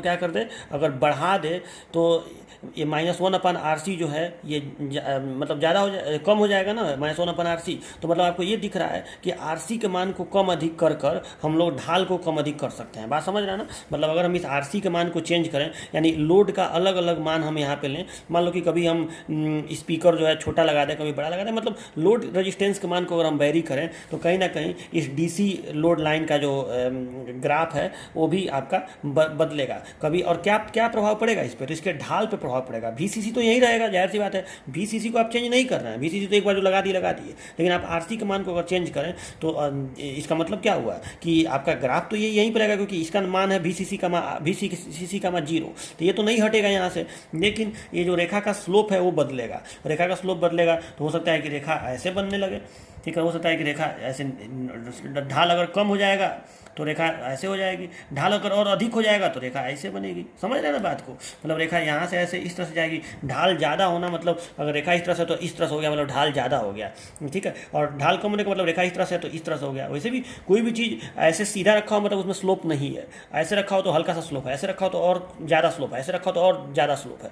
तो ढाल ज़्यादा होने का मतलब रेखा ऐसे हो गई, ठीक है। तो ये बात मतलब समझिएगा कि RC के मान को कम अधिक करके हम इस रेखा के स्लोप को कम अधिक होता है, मतलब RC RC का मान अगर कम अधिक करेंगे तो रेखा का DC लोड लाइन का स्लोप कम अधिक होगा। कभी ये ऐसे है तो कभी ऐसे हो जाएगा, कभी नीचे से हो जाएगा। चलो तो बात आपको समझ में आ गया। अब देखिए तो यहाँ तक आपका ये DC लोड लाइन कंप्लीट हो गया, ठीक है। अब आपको एग्जाम में लिखना कैसे है, तो देखिए आपको करना क्या है कि सबसे पहले आपको ये हेडिंग डाल के और ये सर्किट बनाना है। सर्किट बना के ये पूरा चीज़, अभी ये नहीं बनाना है, ये पूरा चीज़ लिख देना है और ये लिखने के बाद ये भी लिख देना है, ठीक है। ये लिखने के बाद ये भी लिख देना है, ठीक है। और ये लिखने के बाद, इतना लिखने के बाद एक लाइन इसमें लिखना पड़ेगा। तो देखिए वो तो ये इतना पूरा लिख के ये भी नीचे लिख देंगे कि ए और बी को मिलाने वाली रेखा को DC लोड लाइन कहते हैं, जिसका ढाल -1/RC होता है, ठीक है। और ये लिखने के बाद तब आप इस सर्किट को ये वाला बनाएंगे, ये ग्राफ बनाएंगे, ठीक है। ये ग्राफ पूरा जैसे जैसे बना है, ठीक है। पहले ये वाला कैरेक्टरिस्टिक बना के और बाद में ये निर्देशांक दिखा के और ये सीधा ऐसे DC लोड लाइन खींच दीजिएगा। तो बात समझ में आया। अब देखिए कि आपको ये तो समझ में आएगा कि ये रेखा क्या मतलब इसका कैसा बनेगा, इसका शेप कैसा होगा, ये सब आपको पता चल गया, ठीक है। अब आपको ये समझना है कि ये DC लोड लाइन रियल में दर्शाता क्या है। तो देखो DC लोड लाइन से ये फ़ायदा होता है, इससे हमें ये पता चल जाता है कि अगर हमें DC लोड लाइन पता है तो हम ये बता सकते हैं कि अगर हमें कभी भी IC का मान पता हो तो हम VCE का मान बता सकते हैं, और अगर VCE का मान पता हो तो IC का मान बता सकते हैं। इस ग्राफ का यही फायदा होता है। मतलब अगर IC और VCE में से कोई भी एक पता हो तो हम दूसरा ऑटोमेटिक निकाल सकते हैं, ठीक है। अगर आपको नहीं समझ में आया तो अभी मैं दोबारा इसको बता रहा हूँ। मान लो कि कोई एम्पलीफायर है जिसका हमको लोड लाइन पता है, DC लोड लाइन, ठीक है, ऐसे पता है। और जाहिर सी बात है जो लोड लाइन खींचा जाएगा यहाँ IC रहेगा और यहाँ VCE रहेगा, और ये लोड लाइन जो खींचा जाएगा ये किसी एक पार्टिकुलर लोड यानी RC के लिए खींचा गया है। ये तो अश्योर है ना। मान लो कि RC का मान तो फिक्स आपको रखना है ना, तभी ये लोड लाइन खींचा पाएगा, ठीक है। अगर RC का मान आप बैरी करेंगे तो जाहिर सी बात है इस रेखा के स्लोप पर असर पड़ेगा। हो सकता है कि इसका स्लोप ऐसे हो जाए, हो सकता है इसका स्लोप ऐसे हो जाए, ठीक है। स्लोप ज़्यादा कम होगा, ये ज़्यादा स्लोप हो गया, ये कम स्लोप हो गया, तो स्लोप पे असर पड़ेगा RC। लेकिन किसी एक पार्टिकुलर लोड के लिए अगर आपको लोड लाइन ज्ञात हो, ठीक है, तो इसीलिए इसको लोड लाइन हम लोग कहते हैं, क्योंकि ये लोड पे डिपेंड करता है ये लाइन, ठीक है। तो अगर किसी एक पार्टिकुलर लोड के लिए और केवल DC के कंडीशन में, मतलब AC ना हो, केवल DC सिग्नल हो, इसलिए इसका नाम होता है DC लोड लाइन। केवल DC के लिए है और एक पार्टिकुलर लोड के लिए है, तो इसका नाम हो गया DC लोड लाइन। तो अगर हमें लोड लाइन पता है तो इस लोड लाइन से ये फायदा है कि हम किसी भी एक, अब ट्रांजिस्टर में अगर हमको केवल ये पता है कि इतना IC फ्लो हो रहा है तो हम उस समय कितना आउटपुट वोल्टेज होगा ये पता कर सकते हैं। मान लो हमें पता है कि इतना मिली एम्पियर का IC है, मान लो ये है 20 मिली एम्पियर का IC उस समय फ्लो हो रहा है। तो देखो 20 मिली एम्पियर का यहाँ पे है तो हम इसको यहाँ पे ले गए, और इसके लिए VCE कितना होगा तो इतना होगा। मान लो कि ये है 15 वोल्ट, मतलब हमें पता चल गया। या अगर हमें VCE पता है तो हम पता कर लिए कि IC कितना फ्लो होगा, तो 20 मिली एम्पियर। मतलब ये जो DC लोड लाइन है ये एक DC के कंडीशन में, DC का कंडीशन मतलब उधर VBB रहेगा और इधर VCC रहेगा, ठीक है, यही, और सिग्नल नहीं रहेगा। और लोड का मतलब कि केवल एक फिक्स रूप से कोई एक RC रहेगा। मतलब ये तीन चीज़ें तो फिक्स आप कर दीजिए। उसके बाद हमारा ये जो IC और VCE है इसका मान तो बदलता रहेगा ना। IC और VCE का मान तो बदलता रहेगा। क्यों बदलता रहेगा? क्योंकि उधर से जो IB आ रहा है वो आप चेंज कर रहे हैं, ठीक है। बात को समझिए। मैं ये बोल रहा हूँ कि अगर ये एम्पलीफायर का सर्किट है तो मान लीजिए कि आपने क्या क्या किया हुआ है कि आपने VCC को और RC को कांस्टेंट रखा हुआ है, ठीक है। तो ये दोनों तो कांस्टेंट कर दिया आपने, और इस VBB को अगर आप चेंज कर रहे हैं तो IB का मान चेंज होगा। IB का अलग अलग मान प्रवाहित आप करा रहे हैं, कभी ज़्यादा कभी कम, तो IC का मान कभी ज़्यादा कभी कम होगा, तो VCE का मान कभी ज़्यादा कभी कम होगा। लेकिन अगर आपके पास लोड लाइन है तो इस लोड लाइन से ये फ़ायदा है कि IB को आप कितना भी प्रवाहित कराइए, हर एक IB के लिए आपको ये पता चल जाए, हर एक IB के लिए अगर आपको IC पता है तो आप VCE पता कर सकते हैं, अगर आपको VCE पता है तो आप IC पता कर सकते हैं। यानी कहीं ना कहीं DC लोड लाइन ये बताता है कि उस एम्पलीफायर में या उस ट्रांजिस्टर भी आप कह सकते हैं IC और VCE के विभिन्न कॉम्बिनेशन क्या क्या हो सकते हैं, ठीक है। मतलब इतने IC के लिए कितना VCE होगा, मतलब इसके जो प्रत्येक बिंदु होते हैं ना, ये जितना रेखा अनेक बिंदुओं का समूह होता है, तो इसका जो प्रत्येक बिंदु है वो किसी ना किसी IC और उसके रेस्पेक्ट में VCE, बात समझ रहे हैं ना, इस IC और इस VCE, इस IC इस VCE, इस IC इस VCE, मतलब हर एक बिंदु जो है एक IC और उसके रेस्पेक्ट में VCE, एक IC और उसके रेस्पेक्ट में VCE को दर्शा रहा है। और ये बता रहा है कि जब आपका आईसी का मान ज़्यादा होगा तो VCE का मान कम होगा, आईसी का मान ज़्यादा होगा तो VCE, मतलब देखो ये जब ज़्यादा है तो VCE का मान इतना है, जब ये थोड़ा सा और कम हो गया तो VCE का मान ज़्यादा हो गया। बात देख रहे हैं ना, मतलब जो जो जो जो ये आईसी बढ़ रहा है VCE कम हो रहा है। देखिए जब ये सबसे ज़्यादा है तो ये सबसे कम है, ठीक है, और जब ये सबसे कम है तो VCE सबसे ज़्यादा है, यानी इन्वर्सली प्रोपोर्शनल का इसमें बन गया रहा है, ठीक है। तो ये डीसी लोड लाइन से हमें पता चलता है, मतलब इसका प्रत्येक बिंदु जो है किसी ना किसी आईसी और किसी ना किसी VCE के कॉम्बिनेशन को दर्शाता है। तो जानते हैं इसका एक परिभाषा और हम लोग क्या देते हैं, हम लोग एक परिभाषा और ये देते हैं कि डीसी लोड लाइन आईसी और VCE के विभिन्न मान को दर्शाने वाले बिंदुओं का बिंदुपथ होता है। देखिए एक ये भी डिफिनेशन वही दिया जाता है कि डीसी लोड लाइन आईसी व VCE के विभिन्न मानों को दर्शाने वाले बिंदुओं का बिंदुपथ होता है। बिंदुपथ माने लोकस, ठीक है, मतलब ठीक है, अनेक बिंदुओं का लोकस जो है बिंदुपथ जो है, तो यहाँ पे अनेक बिंदु हैं और इन सभी बिंदुओं का बिंदुपथ कैसे बिंदु हैं, तो वो किसी ना किसी VCE और IC को दर्शा रहे हैं, यानी डीसी लोड लाइन IC व VCE के विभिन्न मानों को दर्शाने वाले बिंदुओं का बिंदुपथ होता है, ठीक है। हाँ, एक VCC और RC इन दोनों का मान कांस्टेंट रहेगा, तो एक पार्टिकुलर लाइन आप खींच सकते हैं जो बता देगा कि इस IC के लिए कितना VCE, इससे हमें पता चल जाएगा। अब देखो ये लाइन क्यों जरूरी है, इसलिए जरूरी है कि आगे जब आप एम्पलीफायर का फंक्शन समझेंगे तो उस समय ये लाइन आपको बहुत काम देगा। इससे आपको पता चलेगा कि प्रॉपर एम्पलीफिकेशन कब पॉसिबल है, ठीक है, ये सब चीज़ें इससे हमको पता चल जाएगा। इसीलिए डीसी लोड लाइन काफ़ी इंपॉर्टेंट है। और इसके बाद जब आप सिग्नल लगाएंगे तो उस समय ये जो लोड लाइन है वो बदल जाएगा और उस समय उसको हम कहते हैं AC लोड लाइन। तो वो भी आपको बाद में पढ़ने को मिलेगा, वो नेक्स्ट यूनिट में है, इस यूनिट में नहीं है। इस यूनिट में तो अभी केवल डीसी लोड लाइन ही पढ़ना है। तो आप क्या करिएगा, लिखने का तरीका बता दिया हूँ ना कि आपको पहले ये इतना करके, ये पूरा ऐसे करके, ये लास्ट में बनेगा, ठीक है, और ये लिख के, ठीक है, ये इतना लिख के और तब वो ग्राफ बना लीजिएगा। और ग्राफ बनाने के बाद ना हो तो नोट में आप ये भी परिभाषा लिख सकते हैं। ये सर्किट ये मत बनाइएगा, ठीक है, आप नोट में चाहें तो ये भी डिफिनेशन आप लिख सकते हैं कि डीसी लोड लाइन क्या होता है। चलिए, तो इतना हो गया, ये डीसी लोड लाइन आपका कंप्लीट हो गया। तो अगला हेडिंग है आपका ऑपरेटिंग पॉइंट प्रचालन बिंदु, और ये मोस्ट इंपॉर्टेंट हेडिंग है, यहाँ में आता है ये भी। तो देखिए इसका डिफिनीशन पहले देखिए, जब एम्पलीफायर को सिर्फ डीसी सिग्नल दिया जाता है, एसी ना दिया जाए, जब एम्पलीफायर को सिर्फ डीसी सिग्नल दिया जाता है तो बेस में नियत धारा IB का प्रवाह होता है। जाहिर सी बात है, जब आप सिर्फ डीसी देंगे तो बेस में नियत धारा IB का प्रवाह होगा, ठीक है। इसको आप यहाँ पे देख भी सकते हैं कि यहाँ पे जब केवल VBB यहाँ पे रहेगा तो एक नियत करंट IB प्रवाहित होगा, ठीक है। इस नियत IB के कारण कलेक्टर में नियत धारा IC का प्रवाह होगा, ये भी धारा नियत रहेगी। जब ये धारा नियत है तो ये धारा भी नियत रहेगी IC, ठीक है। मतलब यहाँ पे जो एक कई ठे दिखाया गया है 0, 10, 20, 30 ऐसा नहीं होगा, कोई एक IB फ्लो होगा। मान लो कि 20 वाला फ्लो हो रहा है तो कोई एक नियत IC फ्लो होगा, मतलब इस सब में से कोई एक ठे यहाँ पे प्रवाहित होगा, ठीक है। तो इस नियत IB के कारण कलेक्टर में नियत धारा IC का प्रवाह होता है तथा इस नियत आउटपुट वोल्टेज VCE प्राप्त होता है। जब यहाँ धारा नियत होगी, जब ये धारा IC नियत होगी तो जाहिर सी बात है VCE बराबर VCC माइनस ICRC। तो ये फिक्स है, ये फिक्स है, और ये भी जब फिक्स हो गया तो ये भी एक नियत कांस्टेंट रूप से एक VCE आपको प्राप्त होगा यहाँ पे, ठीक है। तो इस नियत IB के कारण कलेक्टर में नियत धारा IC का प्रवाह होता है तथा नियत आउटपुट वोल्टेज VCE प्राप्त होता है, ठीक है। अतः AC सिग्नल की अनुपस्थिति में IC व VCE के मान को दर्शाने वाला बिंदु प्रचालन बिंदु कहलाता है। बात को समझिए, मतलब जब यहाँ पे सिग्नल नहीं है तो उस समय एक कांस्टेंट IB फ्लो हो रहा है, तो कांस्टेंट IC प्राप्त हो रहा है और कांस्टेंट VCE प्राप्त हो रहा है। तो इस कांस्टेंट IC और कांस्टेंट VCE को दर्शाने वाला एक ही ना बिंदु होगा, और वो बिंदु जाहिर सी बात है इस DC लोड लाइन पर ही होगा, निश्चित है, क्योंकि DC लोड लाइन क्या होता है, इसका हर एक बिंदु किसी न किसी IC और VCE को ही तो दर्शाता है, ठीक है। तो एक पार्टिकुलर IC और VCE को इस दर्शाने वाला जो बिंदु होगा वही प्रचालन बिंदु कहलाएगा, जो इस समय मतलब एक पार्टिकुलर IB के लिए, एक विशेष IB के लिए, एक पार्टिकुलर IB के लिए एक पार्टिकुलर IC फ्लो होगा और एक पार्टिकुलर VCE प्राप्त होगा। तो उस IC और VCE को दर्शाने वाला एक पार्टिकुलर बिंदु जो होगा DC लोड लाइन पे, वही कहलाएगा आपका प्रचालन बिंदु। बात समझ में आया ना? तो इसी को हम लोग कहते हैं प्रचालन बिंदु। तो इसका लास्ट लाइन बहुत ज़्यादा इंपॉर्टेंट है कि AC सिग्नल की अनुपस्थिति में, ये याद रखिएगा, AC सिग्नल की अनुपस्थिति में IC व VCE के मान को दर्शाने वाला बिंदु, मतलब AC सिग्नल नहीं होना चाहिए, तब जो बिंदु, ठीक है, यानी जो DC वाला IC नियत IC और जो DC वाला VCE यानी नियत VCE, ये जो इसका जो कॉम्बिनेशन जो बिंदु दर्शाएगा उसी को हम लोग कहेंगे प्रचालन बिंदु। तो अब देखिए ये बिंदु आप कैसे शो करेंगे। तो देखो अब बात को यहाँ पे फिर से एक बार समझिए। देखो मान लो कि ये जो है ये है IC, ठीक है, ये मिली एम्पियर में होता है, और ये यहाँ पे है VC, ये वोल्ट में होता है, ठीक है।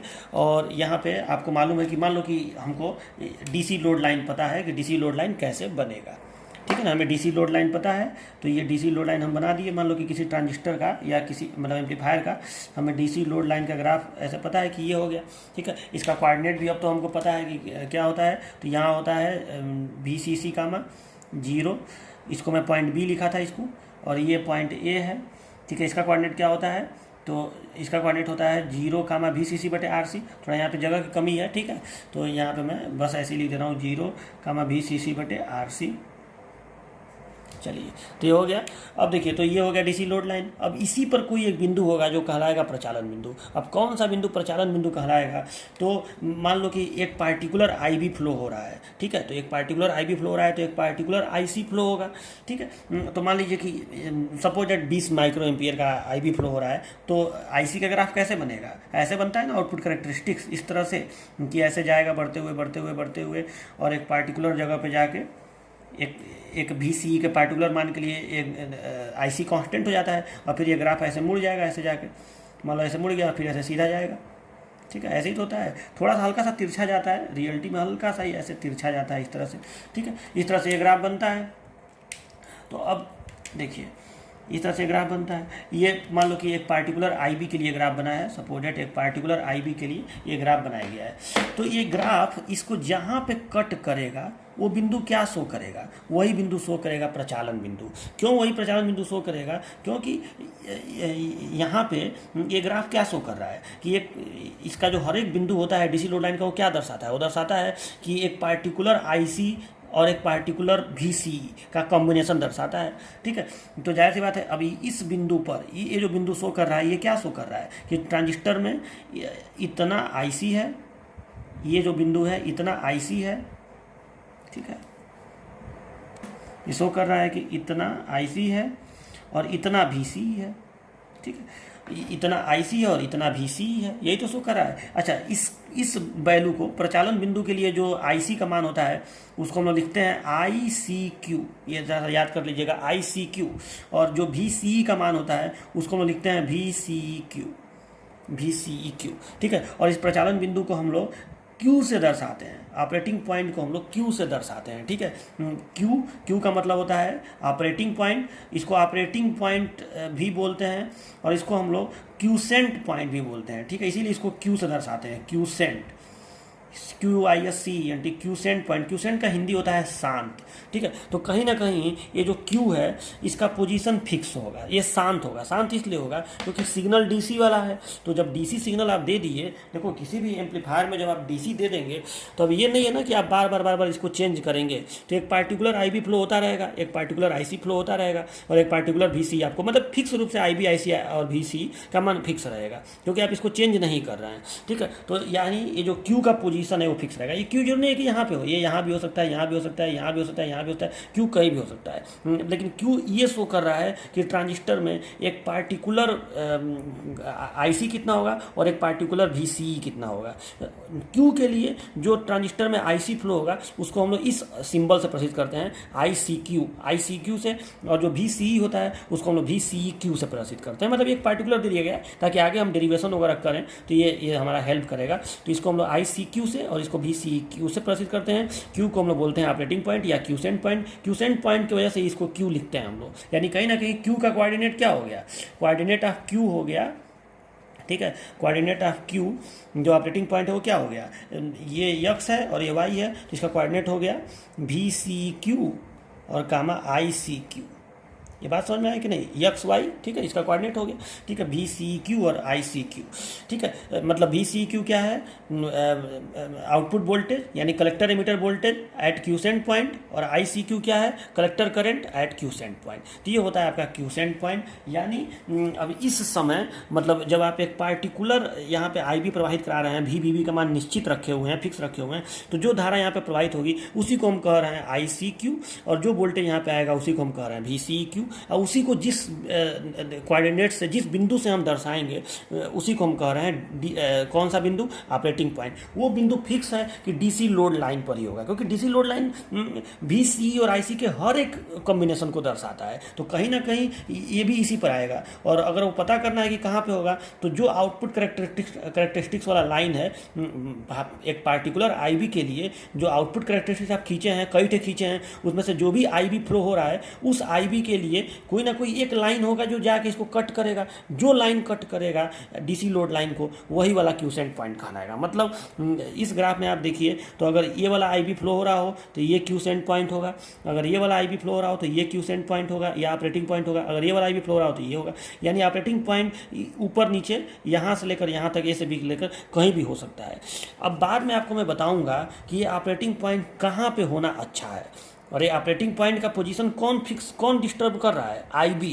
कहीं ना कहीं आपको समझ में आ गया होगा कि ये जो आईबी है यही क्यूसेंट पॉइंट के या ऑपरेटिंग पॉइंट के पोजीशन को इधर उधर कर रहा है। क्योंकि अगर ये वाली लाइन यहाँ कट कर दे या ये वाली लाइन यहाँ कट करे तो यहाँ आ गया, यहाँ अगर आईबी आप इतना फ्लो कराएं तो कटिंग यहाँ पे होगा तो ये ऑपरेटिंग पॉइंट हो जाएगा। तब उस समय ट्रांजिस्टर में इतना आईसी होगा और इतना वीसी होगा। अगर ये यहाँ पे कट कर दे तो इतना, मतलब आईसी बहुत ज़्यादा होगा, वीसी बहुत कम होगा। यही तो पता चल रहा है। तो कहने का मतलब ये है कि कहीं ना कहीं आईबी ही ऑपरेटिंग पॉइंट के पोजीशन को इधर उधर कर रहा है, और आईबी इधर उधर कैसे होगा, इस बीबी से होगा। यानी कहीं ना कहीं जो आप बाइसिंग देने के लिए, देखो बात बाइसिंग पे आ रही है धीरे धीरे, इस चैप्टर का नाम है बाइसिंग एंड स्टेबलाइजेशन। बात अब धीरे धीरे वहाँ तक पहुँचेगी कि हम कहीं ना कहीं ये जो बाइसिंग के लिए हम भी लगाए हुए हैं, इसको हम अगर इधर उधर रखें, मतलब कभी कम करें कभी ज़्यादा करें, तो ये ऑपरेटिंग पॉइंट इधर उधर होगा। समझ में आ रहा है ना। अब ऑपरेटिंग पॉइंट कहाँ पे होना है, डीसी लोड लाइन के कहाँ पे होना सबसे अच्छा है, ये आपको समझना पड़ेगा आगे के हेडिंग्स में, ठीक है। और आपको ये बता दे रहा हूँ मैं कि ऑपरेटिंग पॉइंट सेंटर पर होना सबसे अच्छा होता है, बीच में रहे तो सबसे अच्छा। अगर ये इधर उधर रहेगा, यहाँ रहेगा, चाहे बहुत नीचे रहेगा, तो उससे एम्प्लीफिकेशन जब होगा तो सिग्नल बढ़िया से एम्पलीफाई नहीं हो पाएगा, उसका आउटपुट सही से प्राप्त नहीं हो पाएगा, विकृत आउटपुट प्राप्त होगा, डिस्टॉर्टेड आउटपुट प्राप्त होगा। यानी ये जो क्यू है इसका पोजीशन बहुत ऊपर भी होना ठीक नहीं है, बहुत नीचे भी होना ठीक नहीं है, ये सेंटर पर रहना इसका पोजीशन जरूरी है। और ये सेंटर पर कैसे रहेगा, कौन इसको ऊपर नीचे कर रहा है, तो कहीं ना कहीं जो डीसी का बाइसिंग आप दिए हैं वी वही इसको ऊपर नीचे कर रहा है, देख रहे हैं ना। क्योंकि वो आईबी को कम अधिक करेगा, और आईबी बहुत ज़्यादा हो जाएगा तो ये इधर आ जाएगा, आईबी बहुत कम हो जाएगा तो ये इधर आ जाएगा। लेकिन आईबी अगर अब आपको ऐसा आईबी फ्लो कराना है ताकि ये बीच में ही रहे, तो उसके लिए आपको वी को एडजस्ट रखना पड़ेगा, ऐसा रखना पड़ेगा कि ये बीच में रहे। तो कहीं ना कहीं बात बाइसिंग पे आ गई कि नहीं। इसीलिए इस हेडिंग में आपको समझना है कि बाइसिंग, प्रॉपर बाइसिंग होती क्या है, ठीक है। तो ये सब आपको समझना है, ठीक है। और क्यू का जो पोजीशन है इसी को, तो ये तो हो गया, ठीक है। और क्यू का जो पोजीशन है इसको बीच में रखे रहना। जैसे मान लो कि आप जब सिग्नल लगाते हैं, मान लो कि आप यहाँ पे सिग्नल लगा दिए, ठीक है, बात को समझिए। आप मान लो आप सिग्नल लगा दिए, तो अगर आप इस आईबी को फिक्स भी रखे हैं तो भी सिग्नल लगाने के बाद आईबी चेंज होता है कि नहीं, आप बताइए। अभी शुरुआत में मैं आपको बताया था ना कि जब आप यहाँ पे सिग्नल लगा देंगे तो आईबी का मान ऐसे चेंज होता है। मान लो कि पहले आईबी फिक्स था, लेकिन उस आईबी का मान ऐसे चेंज होगा सिग्नल की वजह से, कम भी होगा, अधिक भी होगा और कम भी होगा। जो आईबी कॉन्स्टेंट वाला फ्लो हो रहा है डीसी वाला, जब आप सिग्नल लगा देंगे तो उस आईबी का मान थोड़ा मैक्सिमम तक जाएगा, फिर थोड़ा मिनिमम तक जाएगा।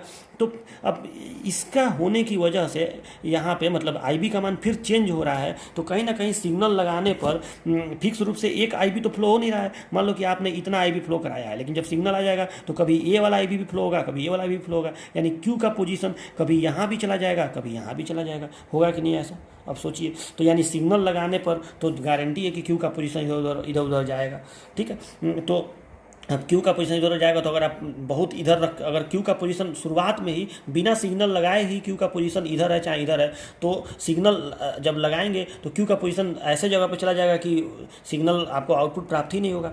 तो धीरे धीरे देखो, अभी मैं एक ही साथ सारा बात आपको नहीं चाहता हूँ कि बता दूँ, ठीक है। धीरे धीरे आपको सब बात समझ में आएगा। तो अभी के लिए बस आप ऑपरेटिंग पॉइंट समझिए, और अब आपको धीरे धीरे इस चैप्टर का जो नाम है बाइसिंग एंड स्टेबलाइजेशन, वहाँ तक मैं धीरे धीरे आपको ले चल रहा हूँ। तो इतना तो आपको समझ में आया ना। तो इस हेडिंग को ऐसे ऐसे करके आप लिख लीजिएगा, ये जरूर बनाइएगा दीजिएगा और इस क्यू को ऑपरेटिंग पॉइंट नीचे दिखा दीजिएगा कि ऑपरेटिंग पॉइंट है या क्यूसेंट पॉइंट, और इसका कोऑर्डिनेट जो है VCEQ और ICU के CQ से हम प्रोसीड करते हैं। ठीक है, ये बस जानिए कि ये सेंटर में होना सबसे अच्छा होता है, और ये अपने पोजीशन को चेंज न करे, चेंज करेगा तो भी आपका एम्पलीफिकेशन डिस्टर्ब होगा। ठीक है, तो इसको एक जगह पे स्थिर रखना स्टेबलाइजेशन कहलाता है। देखो बात वही है, चैप्टर का नाम धीरे धीरे आने लगा। ठीक है, एक जगह पे फिक्स रहे वही स्टेबलाइजेशन है। ठीक है, और बाइसिंग मतलब सेंटर में रहे। ठीक है, इधर उधर ज़्यादा न रहे। ठीक है, तो धीरे धीरे वो सब मैं आपको आगे बताऊँगा। ठीक है, तो आपको मैं कुछ क्वेश्चन दे रहा हूँ। ठीक है, जैसे क्वेश्चन है कि एक सर्किट दिया हुआ है, यहाँ पे IB है, यहाँ सिग्नल नहीं है। ठीक है, नो सिग्नल है। VBB है, और यहाँ पे RC दिया हुआ है 2.5 किलो ओम, और VCC का मान ये दिया हुआ है 12.5 वोल्ट। ठीक है, और यहाँ पे लिखा है, बस क्वेश्चन ये है कि मैंने जो सर्किट दिया हुआ है लिखा है draw DC load line for given circuit, मतलब इसके लिए आपको DC लोड लाइन पता ड्रा करना है। ठीक है, तो आप सीधे क्या करेंगे, तो DC लोड लाइन ड्रा करने के लिए आपको पता है कि जो DC लोड लाइन में पॉइंट A होता है, तो कोऑर्डिनेट ऑफ पॉइंट A क्या होगा, तो पॉइंट A का कोऑर्डिनेट होता है जो इस साइड में होता है यहाँ पे, तो उसका कोऑर्डिनेट होता है VCC, RC। 0, VCC upon RC होता है, तो आप VCC में RC से भाग दे दीजिए, इसको ओम बना लीजिएगा। ठीक है, तो भाग दे दीजिएगा तो आपका आ जाएगा IC का मान। IC का मान आ जाएगा ना, IC बराबर VCC अपन RC हो जाएगा। ठीक है, तो ये IC का ही तो मान है ये जो निकल रहा है। ठीक है, या फिर आप इसको चाहें तो ऐसे भी कर सकते हैं, ये वाला इक्वेशन लिख के कि VCE बराबर VCC माइनस ICRC। ठीक है, इस इक्वेशन में इसको जीरो करके VCE को जीरो करके आप IC का मान निकाल सकते हैं, तो वही आएगा VCC अपन RC। तो इसको मिली एम्पियर में निकाल लीजिएगा, मतलब इसको पहले ओम में रखिएगा और इसको VCC को 12.5 रखिएगा, तो आंसर जो आएगा एम्पियर में उसको मिली एम्पियर बना लीजिएगा। ठीक है, तो ये निकल गया पॉइंट A का कोऑर्डिनेट, ऐसे लिख लीजिएगा, कोऑर्डिनेट ऑफ पॉइंट A हो गया। ठीक है, क्या 0, VCC अपन RC, यानी 0, इतना मिली एम्पियर, मान लो आ गया 10 मिली एम्पियर, तो 0, 10 मिली एम्पियर ऐसे लिख लीजिएगा। ठीक है, इस तरह से आप कोऑर्डिनेट ऑफ B निकालिएगा, तो कोऑर्डिनेट ऑफ B कैसे निकालेंगे, तो वो तो वही हो जाएगा VCC, 0 होता है ना B का कोऑर्डिनेट, तो ये VCC, 0 यानी 12.5, 0 हो गया।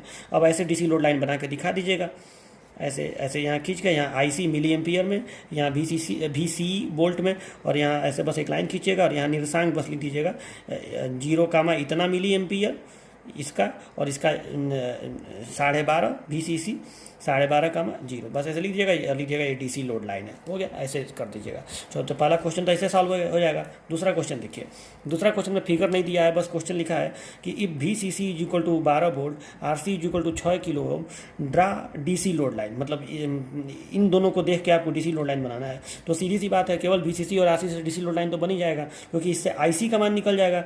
IC is equal to VCC upon RC, ये न होता है, तो ये पॉइंट A का कोऑर्डिनेट निकल गया, पॉइंट A का कोऑर्डिनेट, बस इसको ओम बना लीजिएगा। ठीक है, और जो आंसर आएगा उसको मिली एम्पियर, बाद में 1000 से भाग देकर मिली एम्पियर बना लीजिएगा। तो ये निकल गया 0, इतना मिली एम्पियर, पॉइंट A का कोऑर्डिनेट। ठीक है, पहले लिखिएगा IC इज इक्वल टू इतना, इसलिए point coordinate of point A is equal to 0, इतना मिली एम्पियर, ऐसे लिख लीजिएगा। चलो उसके बाद उसके बाद अब आप निकालिएगा पॉइंट B का कोऑर्डिनेट, तो कोऑर्डिनेट ऑफ पॉइंट B, बस ये तो सीधे इतना हो जाएगा 12, 0, ये तो सीधे हो जाएगा VCC, 0। चलो, तो ये अब ऐसे DC लोड लाइन ऐसे ड्रा कर दीजिएगा जैसे उसमें किए थे। ठीक है, और यहाँ पे बस लिख दीजिएगा 0, इतना मिली एम्पियर, और यहाँ पे 12, 0, DC लोड लाइन हो गया। अब कह रहा है कि what will be Q point if 0 signal base current is 20 micro ampere and beta is equal to 50। 0 signal base current माने, मतलब जब सिग्नल नहीं है तो बेस करंट, यानी DC वाला बेस करंट, यानी कैपिटल IB। तो आपको कैपिटल IB दे दिया है 20 माइक्रो एम्पियर और बीटा दे दिया है 50। तो कह रहा है आप Q पॉइंट बताइए, मतलब Q पॉइंट का कोऑर्डिनेट बताना है, मतलब आपको ये बताना है कि VCQ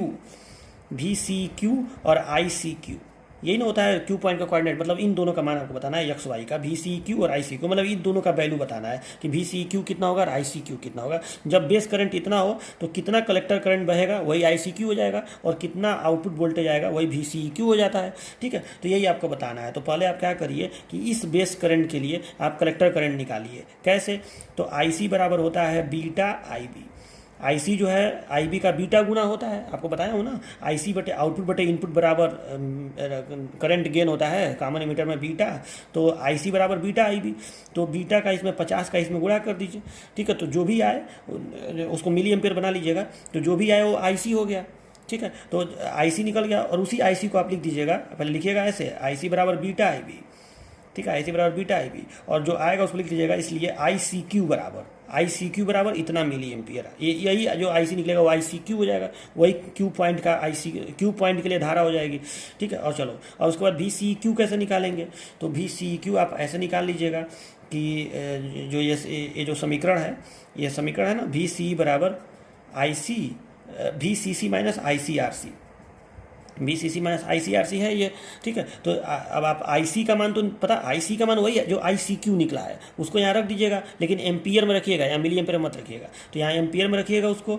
RC का मान यहाँ पे दिया हुआ है 6 किलो ओम, इसको ओम में रखिएगा, और VCC में इसको घटाएंगे तो VCE निकल ही जाएगा यहाँ पे, और जब VCE निकल जाएगा तो वही VCEQ हो जाएगा। पर लिखिएगा VCE बराबर इतना वोल्ट, और इसलिए नीचे लिख दीजिएगा, इसलिए VCQ बराबर इतना वोल्ट जो वहाँ पर निकलेगा। चलिए, तो और इसलिए लिख लीजिएगा, लास्ट में लिखिएगा, इसलिए कोऑर्डिनेट ऑफ क्यू पॉइंट, इसको DC लो लाइन पर दिखाइएगा मत, बस आप लिख दिएगा, इसलिए coordinate of Q point VCQ comma ICQ is equal to इतना कामा इतना। ठीक है, इतना कामा इतना, यहाँ पे ICQ का मान मिली एम्पियर वाला रखिएगा। ठीक है, तो ऐसे हो गया बस। तो ऐसे क्यू पॉइंट, मतलब आपको दोनों का कोऑर्डिनेट बस बता देना है। तो इसका आंसर मुझे इस तरह से आंसर मुझे कल मैंने व्हाट्सएप ग्रुप में आप भेजिएगा कि कोऑर्डिनेट बताइएगा इतना कामा इतना। ठीक है, ब्रैकेट में इतना वोल्ट कामा इतना मिली एम्पियर, ऐसे आप करके बताइएगा। चलो, और अब तीसरा एक लास्ट क्वेश्चन देखिए। अब एक लास्ट क्वेश्चन ये है कि in a transistor collector load is 4 kilo ohm, collector load माने RC, collector load is 4 kilo ohm and zero signal collector current, zero signal collector current माने IC, जब DC वाला हो केवल, तो इसको ऐसे लिखते हैं, मैंने सिग्नल ना हो तब, तो zero signal collector current is 1 milli ampere, तो ये दे दिया 1 मिली एम्पियर। चलो, इसको एम्पियर बना लीजिएगा। पहला, what is operating point if VCC is equal to 10, operating point पूछ रहा है अगर VCC का मान 10 वोल्ट हो। ठीक है, और what is operating point if RC is equal to 5 kilo ohm. ठीक है, यानी जब ये वाला RC हो, जब ये 4 किलो ओम का RC हो और IC का मान 1 मिली एम्पियर हो और VCC का मान 10 हो, तब ICQ और VCQ का मान क्या होगा, ये आपसे पूछ रहा है। VCQ का मान पहले क्वेश्चन में, दूसरे क्वेश्चन में कह रहा है कि अगर 4 किलो ओम को 5 किलो ओम कर दिया जाए, ठीक है, मतलब अगर RC का मान 5 किलो ओम कर दिया जाए, करंट यही रहेगा, करंट को नहीं चेंज करना है, IC का मान वही रखना है। ठीक है, इसको बस आपको कर दिया जाए 5 किलो ओम, तो वो उस कंडीशन में, और VCC का मान नहीं दिया है, और VCC का मान 10 रखना पड़ेगा आपको। ठीक है, तो अगर VCC का मान 10 रखा जाए और IC का मान 1 मिली एम्पियर हो और इसका मान 5 किलो ओम कर दिया जाए RC का मान, तब ऑपरेटिंग पॉइंट क्या होगा, ICQ और VCQ क्या होगा। ठीक है, तो ICQ का मान तो आपको एक तरह से दे दिया, यही 1 मिली एम्पियर है, क्योंकि कलेक्टर करंट तो जो बहेगा वही ना ICQ होगा, तो ये तो आपको इसमें भी 1 मिली एम्पियर होगा, इसमें भी 1 मिली एम्पियर होगा, मतलब जो कोऑर्डिनेट आएगा 1 कामा समथिंग आएगा। तो बस आपको यही पता करना है कि VCQ का मान कितना होगा, ये दोनों में पता करना है, इस कंडीशन में भी और इस कंडीशन में भी। ठीक है, समझ गए ना, तो इसको आप मुझे करके बताइएगा। तो 3 क्वेश्चन आप कर रहा हूँ, तीनों का आंसर अच्छे से लिख के और मुझे बताइएगा। ठीक है, मैं आपको वेरीफाई करके बताऊंगा सही है गलत है, व्हाट्सएप ग्रुप में भेजिएगा।